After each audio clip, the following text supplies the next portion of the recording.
오늘 말씀은 우리가 또 많이 알고 있는 그러니까 예를 든 거예요. 호세아도 지금 예를 들고 있는 겁니다. 이 예를 가장 잘 들면서 말씀을 전하셨던 분이 바로 예수님이시다. 그런데 예수님 이전에는 그럼 예가 없었냐? 그렇지 않다. 우리의 거의 모든 예는요. 그러니까 이것도 우리가 조금만 복음서를 조금 생각해 보면 되는 게 뭐냐면 구약에 나타나는 선지자들이 예를 들고 있는 것은 거의 성경에 대해서 예를 들고 있어요. 그러니까 몇 장 몇 절이었다 뭐 몇 장 몇 절이었다고 얘기하지 않지만 뭐 야곱의 이야기, 창세기 이야기 뭐 이렇게 예를 들고 있는데 예수님은요 그렇게 예를 들은 경우도 있지만 완전히 다르게 예를 들어버려요. 근데 그게 가능한 이유가 뭡니까? 예수님이시기 때문에 가능해요. 그러니까 말씀의 주인이 누구냐? 예수님이시라는 거죠. 주인은 자기 마음대로 쓸 수 있어요. 이걸 꼭 기억하셔야 됩니다. 누구 마음대로? 엿장수 마음대로 하지 않습니까? 엿을 이리 잘라주든 저리 잘라주든 그건 엿장수 마음이다. 그러면 나를 어떻게 마음대로 사용할 수 있느냐? 하나님께서는 나를 마음대로 사용할 수 있는 거예요. 죽일 수도 있고 살릴 수도 있고. 죽으면 하나님이 나를 안 사용한 겁니까? 우리가 이 점을 좀 생각하셔야 돼요. 요즘 그 유행하고 있지만 다 이루어질 진이. 제가 그렇게 하나님은 요술림프 진이가 아니라고 그렇게 말씀 전했더니 이 작가가 그걸 들었나? 이 진이 이걸 딱 내어 그러는데 진이처럼 그런 거 아니에요. 하나님은 우리 삶의 주인이시면 우리가 그게 인정이 되면요. 하나님이 마음대로 하시면 돼요. 그런데 하나님 마음대로 하는 게 싫다라고 하면 그거는 신앙이 없는 거죠. 네, 이 부분들도 우리가 오늘 밤에 조금만 더 철학적으로 한번 접근을 한번 해보시면 좋겠다. 그럼 주님께서는 왜 그렇게 말씀을 전할 수 있었는가? 말씀의 주인 되시니까 주님께서 그렇게 만들어 가셨다라는 것도 우리가 한번 더 살펴볼 수 있습니다. 어쨌든 이 3절부터 제가 오늘 조금 빨라요. 앞에 좀 시간을 또 잡아먹기도 했고 우리 또 같이 하고 싶은 내용이 이게 너무너무 많아가지고 조금만 빨리 가보도록 하겠습니다. 야곱은 모태에서 그의 형의 발꿈치를 잡았다. 그래서 이름이 지어진 거죠. 야곱. 네, 야곱의 이름의 뜻이 발 뒤꿈치를 잡은 자라는 그 이름의 뜻을 가지고 있습니다. 그러니까 이름도 우리 전부 다 이름의 뜻이 다 있어요. 네, 이름이 뜻없는 사람 거의 별 보기 힘들어. 어떤 뭐 부모의 그런 가지고도 있고 뭐 신앙적인 그런 걸 수도 있고 막 그런데 어쨌든 뜻을 다 가지고 있는데 이 사람의 뜻은 발 뒤꿈치를 잡았다.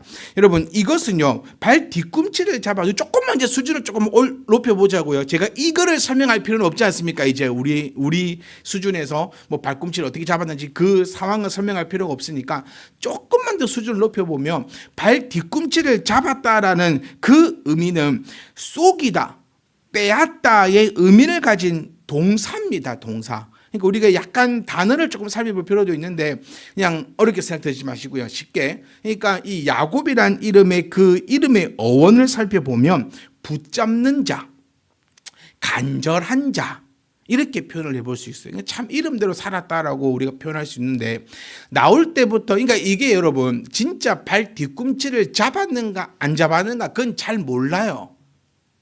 왜 이런 데 관심 있는지 모르겠어요. 그러니까 진짜 이게 말이 되냐 쌍둥이가 나오는데 발 뒤꿈치를 잡고 나오는 그게 말이 되냐 어쩌냐 그건 모르겠어요. 제가 본 바가 아니기 때문에. 하지만 성경은 그렇게 표현이 되어 있는데 그것도 많은 주석자들이 말하기를 이게 큰 의미적인 걸로 가는 거지 실질적으로 잡았을 수도 있어요. 그런데 또 안 잡았을 수도 있어요. 근데 이게 잡았으면 어떻고 안 잡았으면 어땠냐는 겁니다. 거기에 대해서 우리는 뭐 논쟁을 하고 그거는 제가 늘 말씀드리지만 그 하는 사람 따로 있으니까 너희끼리 논쟁해가지고 결과만 좀 알려주라 그렇게 우리는 생각하면 되는 거고 어쨌든 여기의 뜻은 간절하고 애절하다. 여러분 여기서도 딱 야곱하고 우리가 또 겹쳐지는 인물이 지금 히스기야입니다. 그런 거죠. 그러니까 이 야곱은 붙잡는 자, 간절히 원하는 자 이 의미를 가지고 있는데 야곱의 그 인생 전체를 살펴보면 진짜 이 사람은 간절한 자였고 또 간절히 붙잡는 자였어요. 하나님과 겨루다. 그리고 또 하나님과 우리 싸워서 이겼다. 이런 표현이 나오는데요. 여기 조금만 더 수준을 그럼 올려볼게요. 조금만 더 이렇게 올려보겠습니다. 여기에서 또 우리가 또 갖는 의문은 사람이 어떻게 하나님을 이길 수 있느냐? 이 부분이거든요. 그런데 또 그 후절 보시면요. 이겼는데 야곱이 울고 불고 빌어요. 그러니까 우리는 머릿속에 딱 나오는 게 또 이게 씨름이다 이렇게 표현되어 있다 보니까 그 사파배고 야곱 옷 다 벗어보고 사빠막 메고 하나님 천사 사빠 메고 둘이 잡아가지고 이렇게 한 것 같은데, 여러분 씨름이 보통 그 운동이 아니거든요. 강호동 싸움 진짜 잘해요. 네, 그냥 씨름이 이 소나기 힘이 나는 거 그 보셨지 않습니까? 강호동이 그거 사과 딱 가지고 그냥 툭 집으로 가수들 나와가지고 지 힘 세다고 이걸 한 손으로 쪼개니 어쩌니 팍 날릴 때 강호동은 딱 잡아가지고 집을 내쁘잖아요. 그러니까 진짜 씨름하는 애들은 정말 대단한 그런 싸움이에요. 싸움꾼이에요.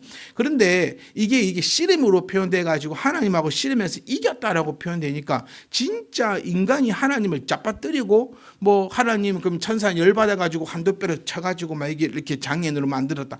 그렇게 우리 설명도 했었고 또 그렇게 이해되지. 그러니까 좀 말이 빨라요. 조금만 이렇게 수준을 조금만 높이 보자는 것은, 하나님 앞에 싸웠다라는 것은 하나님 앞에서 철저하게 무릎을 꿇었다라는 표현으로 가져가야 됩니다. 그러니까 싸워서 진짜 치고받고 싸워가지고 막 이겼다 그런 것이 아니라 하나님과의 관계 속에서 변화된 존재다. 치고받고 싸운 게 아니에요. 그러니까 하나님 앞에 끝까지 매달려 있던 자. 그러니까 우리 이런 거 있잖아요. 내가 졌다 이런 표현이 있잖아요. 진짜 져서 졌다고 하는 겁니까? 아니에요. 그러니까 하나님 앞에 완벽하게 졌다. 그래서 이 이김은 육체적 승리가 아니라 매달림의 승리다라고 우리가 그렇게 바르게 알고 있으셔야 돼요. 절대로 육체적으로 딱 붙어갖고 원투 펀치 쳐가지고 그렇게 한 것이 아니다. 그래서 칼빈은 어떻게 자기가 주석을 했었냐면요, 하나님께 이기는 것은 인간의 패배를 통해서만 가능하다. 이렇게 칼빈은 주석합니다. 그러니까 칼빈의 말을 우리가 조금만 더 쉽게 정리해 보면, 야곱은 하나님 앞에 무릎을 꿇음으로써 이겼다라는 거예요. 이걸 좀 우리가 중요한 포인트 관점으로 딱 가져가야 됩니다. 진짜 씨름을 이렇게 붙잡아서 확 잡아뜨리고 이게 아니라 하나님 앞에 씨름이 의미하는 바가, 그러니까 이게 이제 단어를 좀 보셔야 되는데 붙잡고 있다는 뜻이거든요. 이거를 우리가 이제 우리식으로 번역을 하다 보니까 씨름했다라는 표현이 되는데 붙잡았다는 거예요. 여러분, 우리 기도는 어떻게 해야 되냐면 씨름처럼 해야 되는 거예요. 씨름처럼. 하나님을 뭐 하는 겁니까? 기도는 붙잡는 거예요. 이거를 야곱은 하나님을 이겼다라는 겁니다. 그러니까 이 표현은 철저하게 무릎을 꿇었다라는 것이 되는 거예요. 철저하게 하나님만 의지했다라는 표현이 되는 겁니다. 그러니까 정리해 보면요, 야곱은 하나님께 이겼습니다. 어떻게 해서 이겼습니까? 간절하게 하나님을 붙잡으면서 그는 하나님을 이겼습니다. 그러니까 이 이겼다는 말을 다시 한번 정리해 보면, 하나님과의 관계 속에서 야곱 자체가 변화되었다라는 거죠. 오히려 이 과정을 통해서 육신적으로 야곱은 더 연약해졌습니다. 여러분 아시다시피 야곱은 뭘 잘하는 사람이었죠? 그렇죠. 우물을 기가 막히게 찾고 파는 사람이었습니다. 그러니까 그의 신체는 정말 건강한 사람이었어요. 진짜 건강한 사람이었습니다. 그러니까 내 자신 있는 건 힘밖에 없다 이럴 수 있는 사람이었어요. 그리고 그 시대에 환도뼈가 쳐서 부러졌다. 그 다리를 이제 못 쓰는 자가 되었다. 이거 치료해 주시지 않았습니다. 이때부터 평생 동안 다리를 절면서 살았다는 거예요. 그런데 이겼대요. 우리가 찬양을 했던 것처럼 우리가 바라는 것이 이 육적인 것이 아니라 하늘 양식이라는 겁니다. 그러니까 야곱을 정리해 보면 하나님 앞에 매달림을 통하여서 오히려 육신적인 것은 잃어버렸어요. 그런데 영적으로 변화되어 버렸다는 거예요. 그 의미가 야곱에서 이스라엘로 이름이 바뀌어 버린다는 거예요. 그러니까 하나님 앞에 매달렸더니 예전에는 우물이나 파고 육체적으로 육신적으로 생각하고 그렇게 살던 사람이 하나님 앞에 하나님을 딱 붙잡고 있었더니 이제 오히려 육신적으로는 약해졌어요. 그러니 제가 여러 번 말씀드리지만 육신적으로 뭔가가 변화가 원하고 육신적으로 뭔가 그것만 바란다면 지금 헬스장 가 있는 게 맞고 지금 열심히 가가지고 돈 버는 게 맞다라는 거예요. 그것만 원한다면 막 이러든 저러든 막 돈만 벌길 원한다면. 그런데 그게 아니라는 거예요. 여기서 지금 야곱이 우리에게 보여주는 것은 하나님과의 관계 속에서 변화된 존재. 그러니까 하나님의 복을 붙잡을, 이 중요한 포인트가 하나님의 복입니다. 하나님의 복. 하나님의 복은 하늘에 신령한 것과 땅에 기름진 거예요. 꼭 여러분 하늘에 신령한 것을 붙잡아야 됩니다. 그 다음에 우리 가운데 임하는 것이 땅에 기름진 복이라는 거예요. 영혼이 잘 되면 같이 뭐가 있다? 범사가 잘 된다. 이게 이 원리라는 거예요. 그런데 신령한 복은 바라지 않고 영혼이 잘 되면 바라지 않고 그냥 땅에 기름진 법만 바란다. 이거는 잘못된 길이고 잘못된 채널이에요. 아무리 그 주파수에 놓고 오바 해보십시오. 응답이 있는지. 주파수를 딱 제대로 맞춰놓고 무전을 쳐야 된다는 거예요. 바로 이 점을 우리가 절대로 잊어서는 안 된다. 그래서 야곱이 붙잡았던 것은 하나님의 복을 붙잡으려는 강한 열망을 가진 인물이었다. 그러니까 3절에서는 이것을 나타내고 있는 거예요. 너희가 어떻게 해서 지금 이스라엘이냐? 너희가 지금 여기까지 온 것이 어떻게 해서 여기까지 왔느냐? 다시 한 번 더 하나님께서는 우리들에게 일깨워주고 있는 거예요. 이스라엘이 뭐냐? 붙잡는 거 아니었냐? 그리고 4절로 넘어갑니다. 천사와 겨루어 이기고 울며 그에게 간구했다. 창세기 32장 말씀이죠. 야곱은 하나님의 사자와 씨름을 했어요. 아까도 말씀드렸지만 이 씨름은 육체적인 것이 아니라 육체적인 이름이 아니라 매달림의 승리다. 그러니까 즉 끝까지 포기하지 않는 신앙의 집착을 얘기하고 있다는 거예요. 신앙적으로는 좀 집착이 또 있어야 됩니다. 그런데 여기서 이제 우리가 잘못된 것이냐 바른 것이냐 하는 것은 또 우리가 구별할 수 있는 그런 지혜가 필요한 것이죠. 그리고 이겼어요. 아까도 표현드렸지만 천사와 겨루어 이겼는데 뭐한다? 운다라는 거예요. 승리의 눈물이 아닙니다. 네, 제발 좀 울며 간구했다. 왜 운다고 했습니까? 뭐 할 때 웁니까?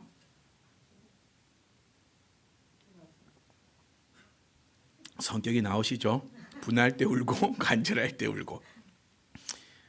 우리 뭐 할 때 분할 때 영희사에 울면 분한 겁니다. 예엠백 나오고 막 그렇게 나오는데 분할 때 울면 안 돼요, 여러분. 네, 히스기야 말씀처럼 히스기야처럼 다음 주 합시다. 자, 여기서 울었다라는 표현은 여러분 우는 것은요 회개입니다. 회개. 네, 회개죠. 회개하면 웁니다. 왜 회개하면 우냐면 여러분 이 울음에도 종류가 있는데 그 자기 삶이 분해서 울면 안 돼요. 네. 기도할 때 막 우시는 분들이 있는데 이게 분해서 이 새끼 그 새끼 막 분하고 내 성결들을 못해서 막 여기서 올라오는 그 거의 되는 그 울음은 아니고 또 뭐 막 여러 가지 내가 막 서러워서 그렇게 우는 것도 아니고 나의 이 죄를 놓고 용서해 달라고 흘리는 눈물입니다. 그리고 또 이런 눈물도 있겠죠. 내가 참 부끄러워서 흘리는 눈물. 내가 참 이 정도에밖에 안 됐나. 막 이런 눈물이 우리 이런 눈물이 흘러야 또 좀 진정한 회개의 눈물이다. 그렇게 표현할 수 있어요. 여러분 진짜 기분 나쁜 눈물이 뭔지 아십니까? 진짜 기분 나쁜 눈물은 거짓된 눈물이요. 여러분 살면서 그런 눈물 본 적 없으세요? 이 사람 나한테 잘못했어요. 그런데 그 눈물을 지금 흘리고 있는데 이 눈에 보여요. 거짓된 눈물인가 안 거짓된 눈물인가. 그것도 그 당시에는 이 눈물이 거짓됐는가 안 거짓됐는가 잘 몰랐다 할지라도 그 다음에 나오는 또 행동들을 보면 그게 거짓이었는지 진짜였는지 이거 보여요. 그 이 거짓된 눈물을 보면 진짜 사람 썩나거든요. 우리 인간도 그런데 하나님 앞에 우리가 회개하면서 분해서 울고 뭐 막 이렇게 울고 하면 이 열받는다는 거예요. 그러니까 지금 울었다라는 표현은 회개의 간절한 의존의 표현이 됩니다. 그러니까 야곱은요 다리가 부러졌잖아요. 그래도 뭐 하고 있습니까? 하나님 앞에 기도하고 회개하고 있는 거예요. 그러니까 하나님 아니면 절대로 안 된다라는 거예요. 내가 비록 지금 다리가 부러졌지만 비록 내가 지금 이런 상황에 놓여 있지만 이거를 저는 묵상하면서 이런 생각이 들더라고요. 내가 지금 하나님 앞에 예를 들어 이것을 사게 해달라고 기도를 하고 있었어요. 그런데 오히려 사기는커녕 내가 더 못 사는 지경까지 이르러졌습니다. 그러면 아이고 기도해도 소용도 없네. 내가 그 기도할 시간에 나가서 땅을 팠으면 내가 이런 생각을 하더라고요, 제가. 그런데 오늘 이 말씀을 보면 무슨 얘기냐면 내가 그렇게 안 될지라도 내 생각대로 안 됐을지라도 하나님 앞에 철저하게 그냥 우리 이거 있잖아요. 하나님 시편 23편 말씀처럼 그 싫다고 하나님 나보고 저리 가라 해보세요. 내가 가는가. 시편 23편 말씀이 그 말씀이었잖아요. 주의 영광이 여기 있는데 내가 어디를 가겠습니까? 나보고 가라 해보십시오. 내가 가는가. 그거거든요. 그렇게 하나님 앞에 야곱이 딱 붙들려 있다는 거예요. 여기까지가 세트였고요. 그 다음부터는 좀 이제 달라지게 돼요. 반전이 이루어집니다. 그러니까 지금까지 우리가 정리 한번 해보면 야곱은 이러한 삶을 살았다. 야곱이야 얼마까지 매달리는 줄 아느냐. 내가 야곱에게 왜 그렇게 큰 은혜를 줬는 줄 아느냐. 야곱이 그만큼까지 나한테 매달리더라. 그러니까 제가 여러분께 질문해보고 싶어요. 아니 저에게도 제가 질문합니다. 그거 있잖아요. 강고의 그 문구 안에 있었는데 저는 그걸 약간 빗대어서 기도 어디까지 해봤니? 이거 있잖아요. 얼마까지 해보고 어디까지 해보고 얼마나 간절해보고 기도해봤니? 회개 제대로 한번 해봤니? 회개는 뭐라고 했죠? 회개는 어렵습니다. 그러니까 어렵다기보다도 회개는 힘들어요. 그래서 회개는 안 하는 게 좋습니다. 이 표현 정말 귀한 표현이니까 잘 넣어놓으십시오. 회개는 안 해야 좋아요. 그런데 그래서 죄를 짓고도 회개하지 말자는 거 아니죠. 그러니까 그거를 다시 정확하게 얘기해 보면 죄는 안 지어야 합니다. 왜냐하면 죄 짓고 회개하면 되지 뭐 이것만큼 멍청한 소리가 없다. 회개는 정말로 어렵다. 그래서 저와 여러분들은 회개하지 않는 삶으로 나갔으면 좋겠어요. 네. 뻔뻔하게 살자 그게 아니라 정말 내가 부족하지만 하나님 앞에 늘 한 발자국 한 발자국씩 나아가니 내가 비록 하나님 내가 진짜 할아버지 앞에 늘 좀 죄송하고 그렇지만 그래도 내가 특별하게 우리 사실 부모님 대할 때 그 마음 아닙니까? 내가 참 부모님 뵈면 늘 좀 죄송하고 늘 감사하고 이런 마음이 없으면 처리하지 않던 거예요. 누가 그랬어요. 철들면 부모님이 불쌍해 보인다. 이렇게 어떤 글귀에서 봤는데 그래도 내가 이 무릎을 꿇고 막 빌 만큼 잘못한 건 없습니다. 이렇게 하나님 앞에 얘기하고 표현할 수 있는 그런 정말 복된 성도가 되었으면 합니다. 그래서 사랑하는 성도 여러분, 회개는 진짜 힘듭니다. 그걸 보여주는 거예요. 내가 왜 너희와 이런 관계를 맺었는지 아느냐라는 거죠. 왜 야곱을 이스라엘로 바꾸고 왜 지금 너희들이 이스라엘 민족을 이루고 살아가게 했는지 아느냐. 그 정말 쩔뚝거리고 그 쩔뚝거렸다는 단어를요. 그냥 다리가 좀 아팠구나 이렇게만 여기지 않았으면 좋겠어요. 그냥 육신적인 것이 다 망가진 상태라는 거예요. 다 망가진 상태. 뭐 내가 우리 매일 4가지 있죠. 돈, 뭐죠? 명예, 자식, 건강 이거 다 무너졌다는 거예요. 그래도 나는 하나님밖에 없다라고 붙잡아가지고 하나님 차릴만 나를 죽이시옵소서 막 이랬다. 너희의 그것 때문에 이 이스라엘이 이루어졌다라는 표현이에요. 하나님은 베델에서 그를 만났다. 베델은 야곱이 하나님을 처음 만난 장소죠. 그리고 그것은 서원을 갱신한 장소이기도 한데 지금 이 호세아서로 돌아오면 베델은 아주 악하고 악한 장소로 변해버렸다라고 지금 그렇게 나타내고 있습니다. 자, 제일 중요한 표현이 나옵니다. 베델에서 그를 만나셨고 거기에서 우리에게 말씀하셨다. 이게 영어 성경은요, NIV나 뭐 우리가 보는 영어 성경이 제가 보는 것도 2개밖에 없어요. NIV하고 킹 제임스 버전인데, 요거는 어릴 때부터 봐와서 어느 정도 이해가 되지만 다른 성경은 보면 아무 뜻을 몰라가지고 이 2개밖에 제가 못 보는데요. 이 성경을 보면 여기서 우리라라고 그렇게 얘기하고 있지 않아요. 그러니까 우리 한글 성경이 이거는 좀 제대로 된 번역된 겁니다. 그러니까 거기에서 우리에게 말씀하셨다. 베델에게서 그를 만났다. 베델에서 그를 만났어요. 여기서 그는 야곱입니다. 야곱을 만났다라는 거예요. 그런데 뒤에는 거기에서 그에게 말씀하셨다라는 것이 아니고 우리에게 말씀하셨다라는 것이 되는 거예요. 이게 놀라지 않으시니까 조금 그렇긴 한데 되게 놀라운 겁니다. 네, 이 진짜 되게 놀라운 겁니다. 분명히 그에게 나타났다가 우리로 단어가 바뀌어 버려요. 네, 여러분 다 이과생들이시네. 이 문과생들이 계셨으면 와 이럴 수 여기에 감명이 너희가 없다면 너희 이과를 가라. 네, 그런 문과생이 아니다. 이 정말 제가 참 그렇거든요. 베델에 다시 한번요. 베델에서 그를 만났어요 하나님이. 그런데 누구에게 말을 했어요? 근데 거기에서 우리에게 말씀하였다라고 이걸 호세아가 그렇게 얘기하고 있는 거예요. 그러니까 나타나시기로는 이스라엘에게 나타나셨고, 그러니까 야곱에게 나타났는데 말씀하시기로는 지금 우리라는 그런 표현이 되는 겁니다. 즉 다시 말하면요, 야곱 개인의 사건, 그러니까 이거를 야곱의 개인의 사건이다 이렇게 치부해 버리면 안 돼요. 그거는 야곱의 일이지.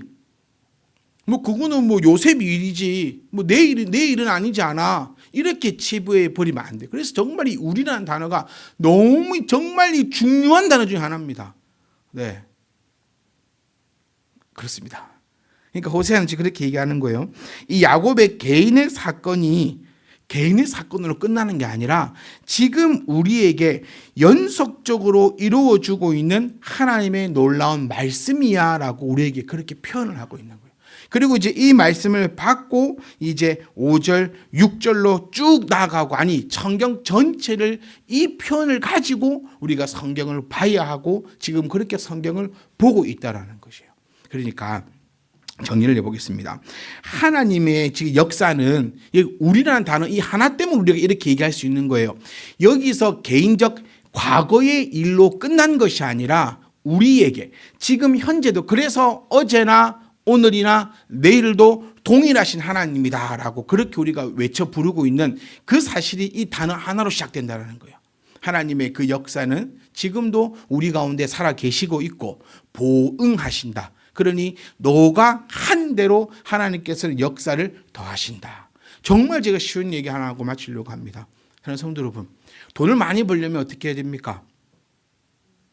일을 더 많이 하면 돼요. 이게 쉽자고 말씀드리는 건데, 공부를 잘하고 싶으면 어떻게 하면 돼요? 공부를 많이 하면 돼요. 그래, 10번 봤는데 안 외워지면 어쩌면 됩니까? 이번 주에 준이한테 얘기했던 것 같아요. 10번 봤는데 안 외워지면 어떻게 하면 되죠? 100번 보면 됩니다. 100번 봐도 안 외워지면 어떻게 합니까? 1000번을 보면 됩니다. 그러면 됩니다. 네, 네가 1000번을 못 볼 뿐이지. 제가 대가리 나쁘다고 원망하지 말고 네가 알아는 걸 원망을 해라. 10번 봤는데 돼요. 그럼 얼마나? 그러면 감사하면 됩니다. 하나님 내가 좋은 머리를 주셨구만. 하나님 땡큐. 그러면 돼요. 근데 안 되면 100번 보고 1000번 보고 그렇게 하면 다 됩니다. 네, 이걸로 마치고 싶었는데 오늘 하여튼 저 혼자 될 때 있는 것 같습니다. 사랑하는 성도 여러분, 하나님의 그 연속성, 그러니까 제가 이 말씀 드리고 싶은 거예요. 안 하잖아. 왜 기도 응답을 못 받을까요? 기도를 안 하잖아. 네. 왜 안 건강할까요? 안 건강하게 살잖아요. 그런 거는 가득하게 잊어버리고, 그러니까 보응하신다. 한 대로 안 하면서 이거 바란다. 이거를 놀부심보다 그렇게 이야기하거든요. 우리 기억하셔야 됩니다. 하나님께서 우리에게 어떻게 나타나셨는가? 하나님께서 우리에게 어떻게 역사하셨는가? 그리고 이 야곱에게 나타났던 그 하나님께서 지금 현재 우리에게 말씀하고 계신다.